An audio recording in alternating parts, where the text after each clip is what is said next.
네, 오랜만에 또 말씀을 이렇게 녹음하게 되었습니다. 이제 제가 계속해서 지금 시리즈로 말씀을 나누고 있는데요.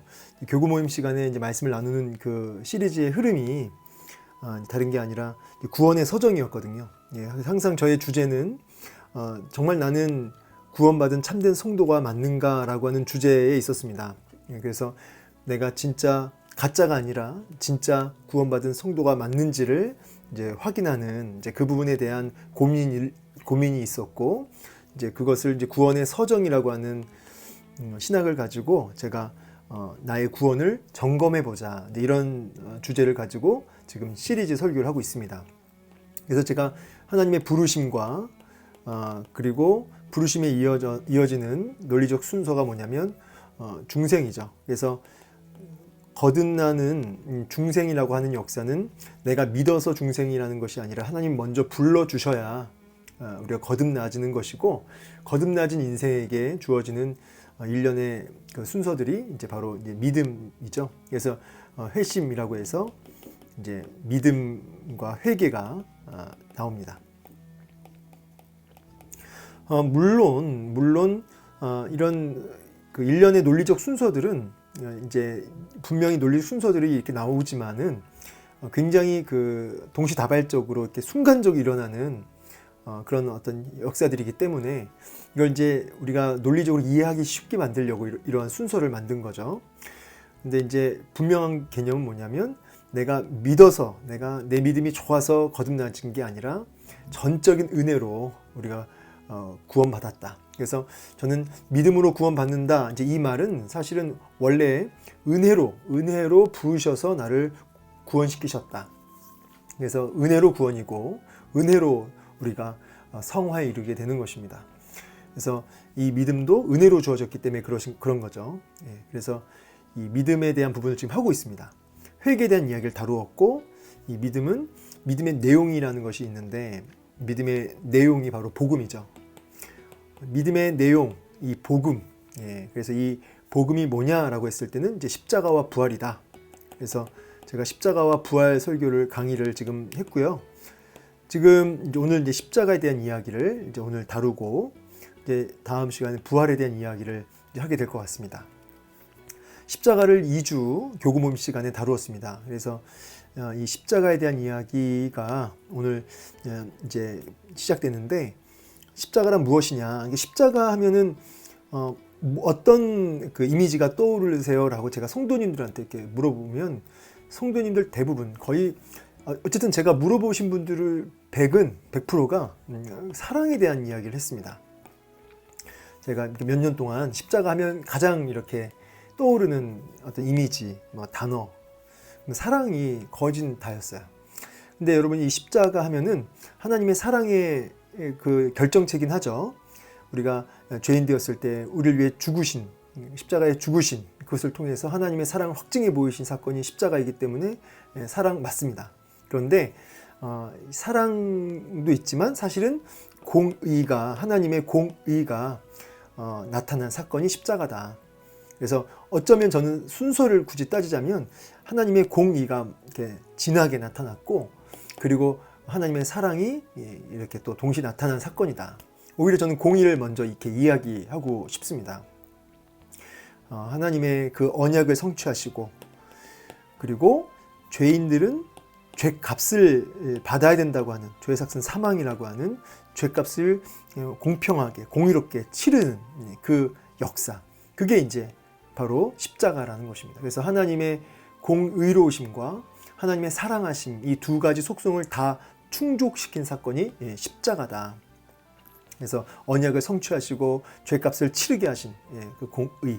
그래서 저는 이제 이런 이야기 있죠. 하나님께서 전지전능하시다면 그냥 모든 죄를 향해서 한 번에 그냥 깨끗하게 씻어져라, 없어져라, 이렇게 말씀 한 번만 하시면 되는 것을 왜 그 독생자 아들을 죽이시고 그렇게 큰 고통을 감내하셔야 했냐, 이제 이런 질문 제가 받은 적 있거든요. 근데 이제 그것은 너무나 모르는 소리다. 왜냐하면 하나님의 속성에 충돌되는 거죠. 너무 불쌍하다고, 너무 진심으로 이제 반성하고 회개하는 것 같다고 하면서 이제 그 없던 걸로 하자고 이렇게 하면은 그거는 공의로우신 하나님의 속성에 어긋나는 거죠. 분명히 인간이 죄를 졌어요. 그죠? 죄를 누가 졌다고요? 예, 인간이 죄를 졌습니다. 인간이 죄를 졌기 때문에 누가 죄값을 받아야 되냐면 인간이 죄값을 받아야 되는 거예요. 죄값을. 죄의 삭은 사망이죠. 그래서 인간이 죄값으로 죽어야 됩니다. 그게 하나님이 정하신 법이었고 그게 하나님의 말씀이었죠. 근데 이걸 번복하면 하나님의 공의로우신 속성과 어긋나는 거죠. 그래서 인간은 죄값으로 반드시 심판받고 사망과 영원한 지옥 심판으로 이제 영원한 북구덩이로 떨어져야 되는 것이죠. 그런데 동시에 하나님의 속성, 바로 하나님은 사랑이시라 이 속성에 충돌을 일으킨 거죠. 그래서 하나님이 그 인간들의 죄값을 대신 치르기 위해서 하나님이 이 땅에 인간으로 오셨어야 했던 것이죠. 왜냐하면 인간이 죄를 졌으니까, 인간이 죄값을 받아야 되니까. 그래서 하나님이 인간으로 오셔서 그 죄값을 대신 치르신 사건. 생각해 보십시오, 여러분. 사람이 사람을 위해서 죽으면 너무 귀하지만 그 사람도 죄 없는 사람이 없잖아요. 죄 없는 존재만이 그 죄값을 대신하여 죽을 수 있는 자격 조건이 됩니다. 근데 죄 없는 인간이 있습니까? 없습니까? 없죠. 죄 없는 존재는 오직 하나님 뿐이십니다. 하나님이신데 죽을 수 없잖아요. 인간이 아니니까. 그래서 죄 없는 존재로서 또 100% 인간이어야 했던 거죠. 그래서 100% 인간이면서 100% 그 죄가 없는 하나님으로서의 존재가 필요했습니다. 이 두 가지가 다 필요한 거예요. 그래서 이 땅에 하나님이 인간으로 100% 하나님이시면서 100% 인간으로 이 땅에 오신 분이 바로 예수님이죠. 그래서 하나님이 인간의 몸을 입고 오셔서 죄값을 치러내시고 언약을 성취하시고 그래서 하나님의 공의와 사랑의 속성을 다 충족시킨 사건이 그래서 십자가다. 그래서 하나님께서 말 한마디로 죄 없어져라 이렇게 말하면 이 하나님의 속성에 충돌된다는 거예요. 그래서 이 땅에 인간으로 오셨어야만 했다. 그 길밖에는 없었다. 이렇게 말씀드릴 수가 있습니다. 그래서 십자가는 하나님의 성품을 너무나 잘 보여주고 있다. 사랑과 공의. 근데 이제 두 번째 질문이 뭐냐면 그러면 왜 예수님은 십자가의 죽으심을 두려워했는가? 예컨대 이제 뭐 여러 가지 순교자들 그리고 또 기독교 순교자들이 아니어도 이제 나라를 위해서 이제 애국자들 나라를 위해서 독립운동가들이 이렇게 죽지 않습니까? 나라를 위해서. 근데 그들도 굉장히 그 죽음 앞에 때로는 초연하고 담대하고 그렇게 용기를 가지고 나아갔는데 우리 예수님은 왜 그 죽음 앞에 막 내가 거반 죽게 되었다 십자가 앞에서 제자들에게 그 겟세마네 동산 그 기도하실 때 제자들한테 그러시잖아요. 내가 죽을 지경이다 이렇게 얘기하시고 또 뭐라고 하셨냐면 이 잔을 내게서 옮기시옵소서. 할 수 있거든 옮기시옵소서. 그래서 이토록 주님이 그 십자가 그 죽음 앞에 많은 그런 고통과 두려움 속에 있었음을 우리가 보게 됩니다. 왜 이러셨을까? 순교자나 애국자들은 안 그랬는데 왜 예수님은 이런 두려움을 느끼셨는가? 십자가가 물론 큰 형벌이죠. 근데 사실 순교자들의 죽음을 보시면 십자가 이상의 그런 고문과 이런 고통도 있었거든요. 그걸 이제 우리가 좀 바라볼 필요가 있는데 이게 단순히 육신적 측면의 고통 때문만이 아니었다는 거예요. 먼저 육신적 측면의 고통도 분명히 있죠. 제가 한번 그걸 좀 따져볼게요. 이걸 이제 보면은 이제 어떤 이제 의사가 한 이야기도 있고 또 신학자가 한 이야기도 있어요. 여기에는 일단은 이 채찍 맞으실 때 그게 이제 여러분 우리가 뭐 그냥 일반 가죽 채찍이 아니라 뭐 보신 분도 있겠지만 뭐 자료를 통해서 이렇게 이제 뭐 제가 이제 봤던 사진을 지금 올려주면 좋은데 준비를 안 했네요.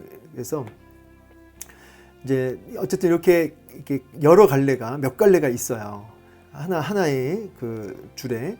그래서 이게 손가락 뻗치듯이 한번 이렇게 딱 던지면 이게 퍼지는 거죠. 이렇게. 근데 이제 여기에 뭐 짐승의 뼈나 뭐 이렇게 나비나 이런 것들을 이제 이렇게 막 붙여 놓는단 말이죠. 그러면은 이게 이제 쫙 이게 손가락이 벌려지듯이 고무줄 늘어나듯이 쫙 이게 펴지면서 몸에 딱 붙는 거죠. 이 나비나 이 뼈 조각들이. 그래서 다시 이렇게 뜯어 올려내는 형태죠. 그러니까 혈관이 다 터진다 이 말이에요. 이게 그냥 찰싹 치는 형태가 아니라 쫙 펴서 몸에 딱 붙으면 이걸 뜯어내는 형식의, 그러니까 혈관이 다 터질 수밖에 없는 거죠. 그래서 채찍 맞아서 죽을 수도 있는 거예요, 사실은. 온 혈관이 아마 주님 다 터지셨을 겁니다.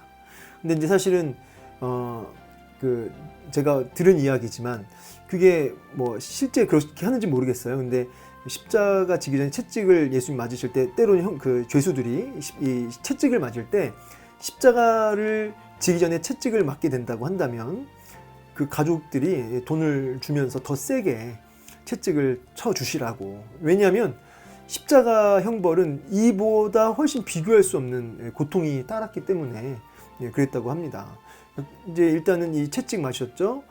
그리고 이제 뭐 가시 면류관을 이제 쓰셨을 때도 그 던 지역에 그 엄청나게 그 사나운 가시들, 아주 큰 가시들을 머리에 뭐 살포시 올려놓은 게 아니라 이렇게 막 누르잖아요. 그래서 그 피가 얼굴을 다 가릴 정도로. 근데 이 채찍을 맞으면 이제 문제는 몸이 이제 다 이제 벌어졌을 때 이제 다시 옷을 입잖아요. 그럼 몸하고 옷이 붙어버려요. 피에 딱지가 생기면서 옷이랑 몸이랑 붙어버립니다. 근데 여러분 아시겠지만 이게 십자가 나무를 딱 이제 지면 그 무게 때문에 몸이 그 옷이 딱 어깨에 매는 순간 말이죠. 그 다시 상처가 벌어집니다. 그 고통도 어마어마하죠. 그리고 이제 나무를 지고 막 올라가시는데 우리 주님 7번인가요? 뭐 이렇게 쓰러지시고 그래서 이제 도움을 받아서 이제 끝까지 올라가셨는데 그때 옷을 싹 벗기잖아요. 몸에 붙었던 옷들이 이렇게 딱 벗겨지면서 이렇게 벗겨진다는 표현보다는 이게 뜯겨진다. 그래서 몸에 붙었으니까 옷이. 그래서 몇 도 화상이라고 하더라고요. 이렇게 아주 화상 입은 것처럼 큰 고통이 또 있다고 합니다. 큰 화상 입은 것 같은 큰 고통을 겪게 된다. 그리고 이제 사실 여러분 아시겠지만 주님이 그 조롱과 그 구타, 막 주먹으로 얼굴을 맞으시고 침뱉음을 당하시고 조롱을 받으시고, 여러분 우리 죄값으로 사실 우리는 그런 받아도 이렇게 싼 존재들이지만 이분은 온 우주보다 큰 하나님이시잖아요. 왕이시잖아요. 온 우주의 창조주시잖아요.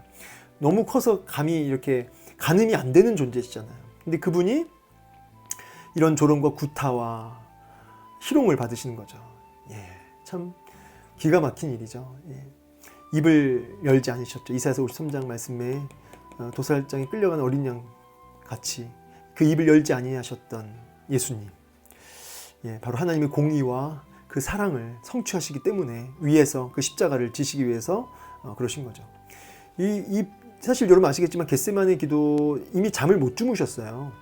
겟세마네 기도 밤새 하시고 바로 새벽에 끌려가신 거거든요. 그러니까 신문 당하시고, 그래서 정신적으로나 육신적으로 너무나 탈진해 있는 상태에서 조롱과 구타와 십자가를 지시는 그 일련의 스케줄을 보면 너무나 이제 끔찍하죠. 그리고 이제 십자가를 못 박을 때 손바닥에 이제 박게 되면은 이제 무슨 문제가 생기냐면 이렇게 못이 빠져나가는 경우가 생긴답니다. 그래서 팔목을 보면은 이렇게 이제 디귿자가 되니까 뼈가, 그래서 또 여기 이제 또 동맥이 흐르잖아요. 동맥이. 그래서 이제 이 못을 여기다가 이제 팔목에다가 박는다고 이렇게 얘기를 또 하더라고요. 그래서 십자가에 못 박을 때 이제 팔 한쪽을 이제 뽑아서 이제 십자가 못을 박게 되는데 이제 양팔 팔목에 이렇게 못을 박을 때 이제 출혈이 많은 거죠. 못 박을 때의 고통도 고통이지만 사실은 동맥에 그 이제 못을 박음으로 이제 피가 막 출혈이 되는데, 그래서 이 목마르다. 그러니까 여러분 사람을 왜 피 말려 죽인다 이런 말을 하잖아요. 피 말려 죽는다. 이제 이 십자가 사건이 그런 겁니다. 이 십자가 형벌이 그야말로 피 말려 죽이는 거죠. 그래서 막 목이 마르다고 막 말씀하시잖아요. 이제 계속 피를 흘리시니까. 그래서 과다출혈. 근데 사실은 이제 또 결정적으로 이제 죽는 이유가 뭐냐면 숨을 쉴 수가 없습니다. 이제 아시겠지만 팔을 이렇게 양쪽을 딱 벌려서 이제 사람 머리가 요쯤에 있고 이제 다리가 이렇게 해서 있는데 뭐 이렇게 완전히 폐가 이 숨을 쉴 수 없도록 이렇게 완전히 눌리는 거죠. 이렇게 아래로 이 몸무게로 인해서 하중으로 이렇게 폐가 완전히 눌려서 숨을 쉴 수가 없는 겁니다. 그럼 이제 숨을 쉬려면 어떻게 되냐면 이제 다리로 이렇게 일으켜 세워서 몸을 한번 쭉 위로 올리는 겁니다. 그래서 숨을 한번 이렇게 다시 쉬고 다시 이렇게 내려오는 거예요. 그렇게 해서 숨을 쉬어야 됩니다. 왜냐면 이제 눌려서 숨이 안 쉬어지거든요. 그래서 이제 뭐 체력이 좋은 뭐 죄수들은 뭐 일주일인가요? 뭐 그렇게 그 십자가에서 매달려 있기도 한답니다. 안 죽고. 그러면 이제 빨리 죽이려면 어떻게 되면 이 뼈를 무릎 쪽에 뼈를 쳐서 꺾어버리면 몸을 위로 들 수가 없죠. 그러니까 숨을 못 쉬어요. 그래서 이제 바로 죽게 됩니다. 실제로 우리 예수님께서 이제 빨리 죽도록 하기 위해서 다리 뼈를 꺾으려고 이제 왜냐면 이제 안식일이고 하니까 이제 부정하다고 해서 빨리 그 십자가를 치우려고 보니까 빨리 이제 죽여야 되니까. 근데 주님은 이미 돌아가셨죠. 그래서 뼈를 꺾지 않았어요. 근데 이게 이제 요한복음 보면은 19장에 보면은 이날은 준비일이라 유대인들이 안식일이 큰 날이므로 그 시체들을 십자가에 두지 아니하려 하여 빌라도에게 다리 꺾어 시체를 치워달라고 하니까 군인들이 이제 가서 보니까 이제 뭐 첫 번째 사람과 다른 사람의 다리를 꺾었어요. 그 사람들은 아직 안 죽고 있었다는 얘기죠. 근데 우리 예수님 이미 죽으셨고요. 그래서 다리를 꺾지 않았죠. 근데 이게 그냥 그런 게 아니라 이 일이 일어나는 것은 그 뼈가 하나도 꺾이지 아니하리라 한 성경을 응하게 하려 함이라. 그래서 여러분 우리 예수님은 이 땅에 오심부터 십자가에 죽으시는 순간까지 다 이게 성경을 응하게 하시는, 성취하시는. 그래서 십자가는 하나님의 언약을 성취하시는 결정적인 이제 마지막 결정체인 거죠. 그래서 찌른 자를 보리라 하였느니라. 다 응하게 언약을 성취하시는 모습을 보게 됩니다.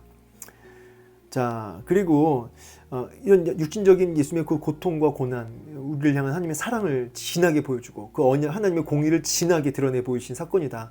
육신적인 고통을 감내하신 주님의 모습을 통해서 알 수가 있습니다. 그런데 이게 중요하죠. 영적인 측면. 왜냐하면 이제 뭐 아프리카, 이제 이렇게 필리핀 이런 쪽에서 제가 듣기로는 제가 TV에서도 봤는데 실제로 이렇게 고난 주간이나 이렇게 되면은 채찍도 맞아보고 심지어는 못에도 박혀보고 막 이래요. 자기를 막 자해하고 막. 그런데 그런 육신적 고통에 동참하는 것도 참 뭐랄까요. 십자가를 바라보는 사랑과 하나님의 은혜를 좀 바라보는 그런 시도라고 할 수 있지만, 그러나 그런 육신적 측면의 고통은 핵심이 아니에요. 사실 핵심은 뭐냐면 영적인 측면이죠. 영적인 측면. 주님이 그 십자가 죽음에 대한 두려웠던 이유는 육신적 측면이 아니었어요. 사실은 뭐 인간이기 때문에 그것도 참 염려가 되셨겠지만, 사실은 여러분 순교자들도요 담대할 수 있었던 이유는 그들이 강심장이 아니라 하나님의 함께 하심이에요. 하나님이 그 붙들어 주심이에요. 붙들어 주심이 아주 선명하게 있으니까 더 담대할 수 있는 거거든요. 근데 우리 주님의 그 십자가의 죽음의 사건은 뭐냐면 하나님과의 완벽한 단절이었어요. 한 번도 성부 하나님과의 단절이 없었던 성자 예수 그리스도께서 성부 하나님과의 완전한 단절의 고통을 느끼셔야만 했던 거죠. 그리고 하나님의 모든 진노가 다 쏟아부어진 사건이다. 그래서 십자가를 바라보면서 차마 내가 내 아들 죽는 모습을 볼 수 없어 그런 게 아니라 하나님이 십자가를 바라보면서 진노와 저주와 분노가 막 맹렬하셔서 이 십자가 외에 모든 죄인들의 값이 여기에 달려 있잖아요. 그래서 하나님의 진노가 쏟아부어진 자리였다. 그러니까 단절 정도가 아니라 하나님의 진노가 다 쏟아부어진 자리. 여러분 제가 그냥 예를 하나 들자면 저 개인의 죄값도 이 죄의 무게도 감당이 안 돼요. 사실은 여러분 그렇잖아요. 나도 내 개인의 죄의 무게가 참 무거워서 내가 참 죄인이구나 이런 마음이 들잖아요. 그런데 내 개인의 죄의 무게만이 아니라 과거의 수많은 하나님의 백성들, 현재 그리고 앞으로 오고 오는 그런 미래에 하나님의 모든 백성들의 죄의 짐을 다 여기다가 십자가에다가 다 매달아 놓은 거예요. 여기다 다 쏟아 부은 거예요. 그래서 하나님은 이 십자가를 바라볼 때 죄덩어리로 보인 거죠. 이 죄의 무게가 얼마나 컸겠습니까? 모든 인류의 죄의 짐을 다 담당하셔야 했으니, 당신의 백성들의 죄의 짐을 다 담당하셨어야 했으니 이 무게가 얼마나 컸겠냐고요. 하나님의 그 진노가 얼마나 무서웠겠냐고요. 두려웠겠냐고요. 그 하나님의 모든 진노가 다 쏟아부어진 자리요, 하나님과의 완벽한 단절의 자리다. 그것이 주님이 그 십자가를 지는 것에 대한 큰 고통이었던 거죠. 그래서 로이드 존스 목사님이 십자가 설교를 굉장히 많이 하셨답니다. 근데 내가 더 이상 십자가 설교할 게 없을 것 같다. 너무 십자가 설교를 많이 해서. 근데 이렇게 생각을 하고 있는데 갑자기 그 성령께서 막 마음속에 그 십자가를 바라보게 하시면서 이렇게 너가 너무 어리석구나. 십자가를 바라볼수록 십자가가 주는 메시지가 너무 크다는 거죠. 끝이 없다는 거죠. 그래서 로이드 존스 목사님 설교 중에 십자가는 말한다라고 하는, 말하는 십자가라고 하는 그 유명한 이제 설교가 있다고 합니다. 십자가는 말한다. 우리가 얼마나 큰 죄인인지, 또 우리를 향한 하나님의 사랑이 얼마나 큰지를 십자가는 끊임없이 말하기 때문에 바라보면 볼수록 그 끝을 알 수 없는 거죠. 여러분 그 아르키메데스 원리라고 아세요? 아르키메데스 원리? 아르키메데스의 원리라고 여러분 그 부피 구하는 방법 아시죠? 초등학교 2학년 때인가? 보면은 이제 부피를 구하려고 이제 보시면 목욕탕에 아르키메데스가 이제 부피를 어떤 그 구하는 그 부분을 놓고 고민하고 있는데 본인이 이렇게 물속에 싹 들어갔단 말이에요. 그러니까 이제 흘러넘친 물의 양이 있죠. 흘러넘친 물의 양을 통해서 그 무게 부피를 이제 그 물체의 그 부피를 이제 구하는 그 부분을 이제 공식을 이제 만든 거죠. 그게 이제 아르키메데스 원리인데 부피 구하는 공식이 생긴 거죠. 이걸 가지고 이제 신학자가 얘기해요. 너의 죄를 한번 이 욕조에 집어넣어 봐라. 그래서 너의 죄의 부피를 한번 봐라. 그래서 집어넣으면 얼만큼의 부피가 나오겠냐 이 말이에요. 뭐 히틀러가 뭐 수만 명의 유대인들을 학살하고, 그렇죠, 뭐 아주 막 잔인하게 학살하고 이 정도냐? 아니라는 거죠. 온 우주보다 큰 존재가 죽어야 했다 이 말이에요. 우리 죄 그 정도가 온 우주보다 큰 존재가 죽어야 할 정도로 우리의 죄가 크다 이 말이에요. 여러분 그 수술 환자가, 암 수술 환자가 있어요. 근데 자기가 얼마나 그 병이 이렇게 아주 중한지 몰라요. 근데 이 사람이 수술실에 딱 들어가서 전신마취가 들어갔단 말이에요. 수술하고 나왔어요. 전신마취 해가지고 이 사람은 몰라요. 어떻게 수술했는지. 근데 수술 비용으로 이 사람의 전 재산을 다 써야 했어요. 자, 이게 뭘 얘기해 주나요? 이 수술이 얼마나 큰 수술이었고, 얼마나 이 사람의 질병이 아주 정말 큰 어떤 질병 속에 있는지를, 이 값을 지불하는 이 수술 비용을 보고 아는 거죠. 알 수 있는 거죠. 이처럼 우리 죄가 얼마나 큰지를 어떻게 하냐면, 이 죄를 치르기 위해서, 이 죄값을 없애기 위해서, 이 죄를 씻기기 위해서, 죄값을 치러내기 위해서 하나님이 지불한 비용이 뭐냐면 하나님의 아들 예수가 죽어야 할 만큼의 비용이, 값이 지불됐다는 거예요. 그러니까 우리의 죄가 그만큼 크다는 거죠. 십자가는 그것을 보여주고 있어요. 우리가 얼마나 큰 죄인이냐. 하나님의 아들이 죽어야 할 만큼의 죄인이다. 그러면 동시에 하나님의 사랑을 한번 집어넣어 봐라. 하나님의 사랑, 얼마나 우리를 향한 하나님의 사랑이 얼마나 큰지를 한번 욕조에 집어넣어 봐라. 넘쳐난 부피가 얼마냐. 봤더니 역시 똑같아요. 십자가. 하나님의 온 우주보다 더 큰 존재이신 하나님께서, 그 예수 그리스도께서 죽으실 만큼 우리를 사랑하신다. 하나님의 큰 사랑을 우리가 아마 이 땅에서 다 느낀다면 아마 정상적인 생활이 안 될 거예요. 너무 감당이 안 돼서, 너무 커서. 마찬가지로 죄도 마찬가지. 우리 죄를 다 느낀다면 아마 일상생활이 불가능할 겁니다. 다 알 수가 없겠죠. 아마 천국 가면 그것을 다 누릴 수가 있을 거예요. 그런데 이 땅에서는 다 누릴 수 없어요. 너무 커가지고. 우리의 죄도, 우리를 향한 하나님의 사랑도 우리가 다 그것을 가늠할 수 없죠. 하나님의 사랑이 이처럼 크다.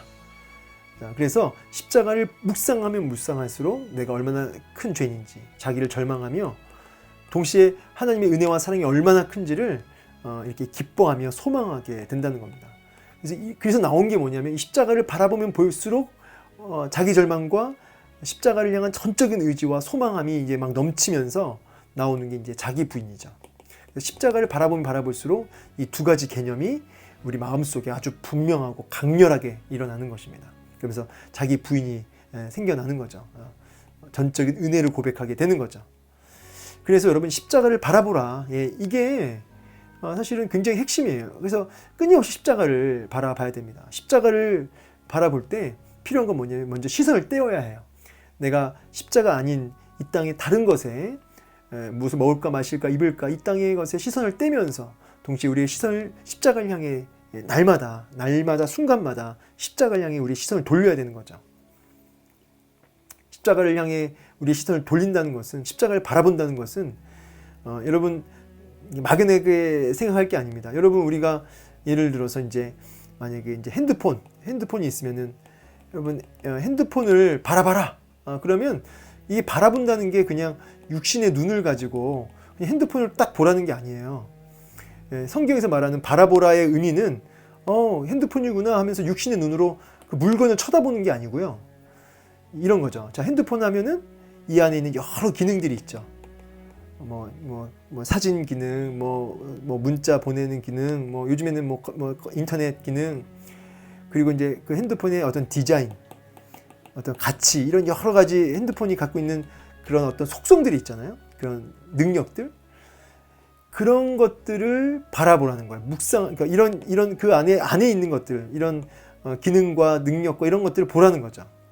그러니까 십자가를 바라보라는 것도 그냥 그 육신적인 눈으로 쳐다보라는 의미가 아니라 예수 그리스도의 그 존재와 어떤 분이신지, 그분의 성품과 그분의 속성과 그분이 베푸신 사역과 이런 것들을 끊임없이 바라보라는 거예요. 이런 것들을 생각하라는 거죠.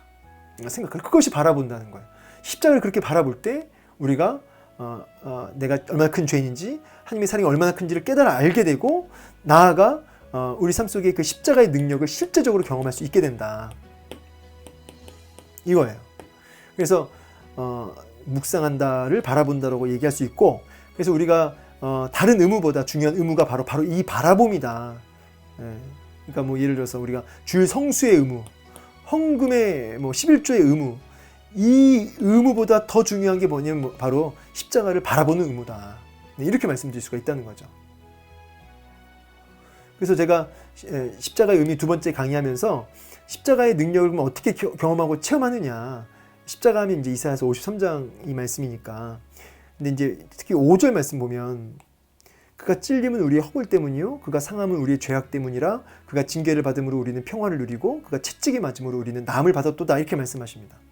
그래서 제가 이제 십자가가 가지고 있는 여러 가지 그 은혜와 능력들이, 실제적인 능력들이 있는데, 보세요. 나음을 받았도다.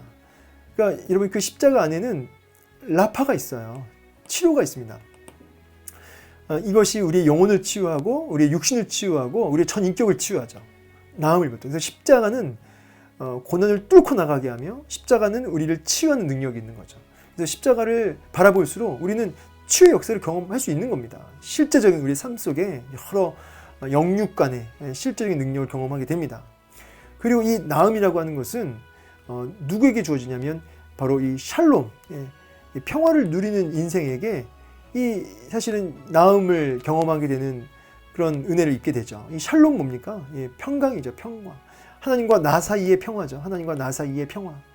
하나님과 나 사이의 관계가 회복되는 이 샬롬의 역사. 죽어야 할 우리가 예수 그리스도를 통해서 죽지 않고 살게 되었다라고 하는 것이 샬롬입니다. 살았다. 이게 샬롬이에요. 살았다. 이런 관계적 샬롬. 이 평화를 누린 인생만이 라파의 역사를 경험하게 되는 거죠. 이 샬롬은, 이 평화는 어떻게 주어진 거죠? 그분의 찔림을 통해서, 그분의 십자가를 통해서, 고난 당하심을 통해서 우리가 이 평화를 누리게 된 것이죠. 그래서 예수 그리스도의 십자가 사건을 통해서 우리가 샬롬을 얻게 되었고, 그 샬롬을 통해서 우리는 날마다 치유와 회복과 나음을 경험하는 그런 실제적인 능력을 우리가 경험하게 되는 것입니다. 그래서 제가 십자가를 바라보자. 그래서 제가 19세기 프레딕 메이어라는 사람이 이제 워낙 큰 부흥을 일으키고 귀하게 쓰임 받았거든요. 그러니까 이제 후배들이 당신처럼 설교하고 싶다, 쓰임 받고 싶다. 근데 이분이 그래요. 나는 그런 능력이 없지만 한 가지 자기에게 뭐 특별한 게 있다면은 아침마다 오랜 시간 예수님의 십자가를 바라봤다는 거죠. 오랜 시간 생각했다는 거예요. 만약에 능력이라는 게 나왔다면 거기에 있을 것이다. 그래서 저는 여러분, 제가 십자가의 능력을 실제적으로 경험하고 맛보한 우리가 되기를 원합니다. 그래서 사복음서를 여러분들이 사복음서를 읽어 가시면서 거기서 이제 마태, 마가, 누가, 요한복음까지 십자가 본문이 있잖아요. 십자가 본문.